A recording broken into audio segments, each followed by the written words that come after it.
рейтинг на земјава. Што значи тоа?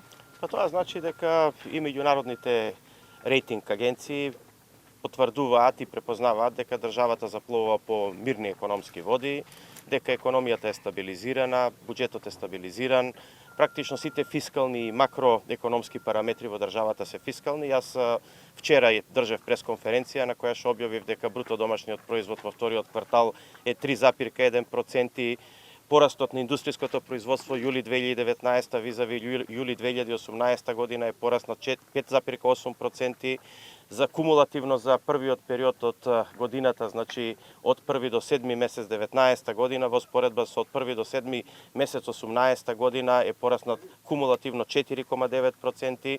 Значи тоа се едни економски параметри кои што рефлектираат, значи со една стабилна економска политика која што мислам дека оваа влада ја води. И мислам дека со таква стабилна економска политика покажавме дека државата има просперитет.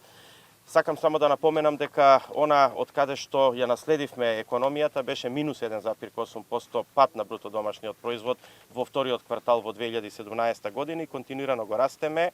Бројот на невработени константно опаѓа, сега е на рекордното ниско ниво од 17,5%, над 54.000 луѓе се запослени ефективно во овие 2 години и она што мене посебно ме радува во последниот извештај од Државниот завод за статистика е бруто инвестициите, значи во државата пораснале во вториот квартал оваа година во споредба со вториот квартал минатата година 11,1%. Тоа значи дека има инвестиции, тоа значи дека инвестиции има како во индустријата, така и во градежништвото. Градежништвото како сектор расте и овакви проекти само ќе придонесат и кон растење на градежништвото, но и кон користење на капиталните инвестиции и од буџетот, но и надвор од буџетот.